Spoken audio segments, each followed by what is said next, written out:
Hi, welcome back. I'm going to read this story called The Three Little Pigs. Once upon a time, an old sow sent her three little pigs out into the world to seek their fortune. Now be sure to write, she said, and remember that I love you. The first little pig met a man with a load of straw. I know, said the little pig. I'll buy your straw and build a house. That's not a good idea, said the man. Mind your own business, thank you, said the little pig. And he bought the straw and set about building a house. It took him no time at all. Very soon, a lean and hungry wolf happened by. Pig was just about his favorite food in the world. So he knocked on the door and said, little pig, let me come in. To which the little pig replied, no, no, no, not by the hair of my chinny chin chin. This annoyed the wolf to no end, and he said, then I'll huff and I'll puff and I'll blow your house in. Go right ahead, said the little pig.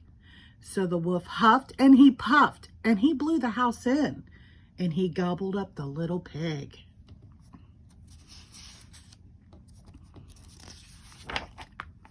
The second little pig met a man with a load of sticks. I've got it, said the little pig.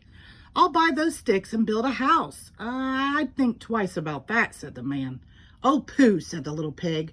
What would you know? And he bought the sticks and went to work building a house. Very pretty, he said. No sooner had the little pig settled into his pretty house than the wolf happened by. He was still hungry, and he said, little pig, let me come in. To which the little pig replied, no, no, no, not by the hair of my chinny chin chin. The wolf didn't care for that at all, and he said, I'll huff and I'll puff and I'll blow your house in. Ha ha ha, said the little pig. So the wolf huffed and he puffed and he blew the house in. And he gobbled up the little pig. Now the third little pig met a man with a load of bricks. These bricks will make a fine, sturdy house, said the man. Capital idea, my good fella, said the little pig. So he bought the bricks and set about building a house. It took him quite a bit of time, but it was well worth it. Nice and solid, said the little pig. Nice and solid. But no sooner had the little pig moved in than he noticed the wolf loitering about. And the wolf, who was still hungry, said, little pig, let me come in. To which the little pig replied, no, no, no, not by the hair of my chinny chin chin. Well, the wolf had heard that before, and he said, then I'll huff and I'll puff and I'll blow your house in.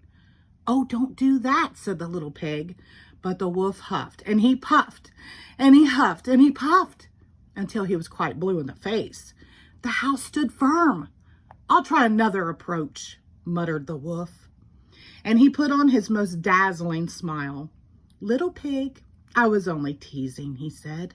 By the way, I hear to tell that the Farmer Jones has the most scrumptious turnips. Shall we go pick a few? Oh, I'm much too busy now, said the little pig. What about tomorrow morning? Excellent, said the wolf. I'll come for you at 6. The next morning, the little pig got up at 5, hurried off to Farmer Jones' turnip field, picked as a basket full of scrumptious turnips, and dashed back home. When the wolf arrived at 6, the turnips were already boiling in the pot. Sorry I couldn't wait, said the little pig. The wolf tried not to show his displeasure. No harm done, he said. By the way, there is a lovely apple tree down in Merry Meadow. Shall we go help ourselves to a few apples? I must cook my turnips, said the little pig. Let's meet there tomorrow morning. Splendid, said the wolf. Shall we say at 5? The next morning, the little pig was up at 4 and went off for the apples. It took longer than he expected to reach Merry Meadow. And while busy gathering apples in the highest tree, he saw the wolf approaching.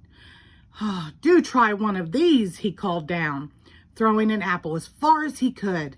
When the wolf chased after the apple, the little pig shimmied down the tree and made it safely home. The next day, the wolf came again. Really, he was quite put out. "There's a fair today at Hog Hill," he said. "Would you care to go?" "Why don't we meet there?" said the little pig. "Would 3 o'clock suit you?" "Colossal," said the wolf. "3 it is." Just to make sure, he would be there at 2. At 1 in the afternoon, the little pig went to the fair and had a fine time. So fine that he lost track of the hour. Suddenly, out of the corner of his eye, he saw the wolf coming up the hill. Without a minute to spare, the little pig jumped inside an empty butter churn and rolled down the hill toward the wolf. Well, the wolf was so scared, he ran all the way home. That evening, the wolf went to the little pig's house and told him how frightened he'd been by a great round thing that came down the hill. "Frightened you, did I?" said the little pig. "That great round thing was a butter churn, and I was inside." This was simply too much for the wolf to stand. "I've been nice long enough," he cried. "I'm going to eat you right up now." And he climbed into the roof. When the little pig saw this, he put a big iron pot in the fireplace and quickly stoked the fire. "Here I come," cried the wolf. "Dinner time." "You can say that again," said the little pig. And he cooked that mean old wolf and gobbled him up. The end. Thank you.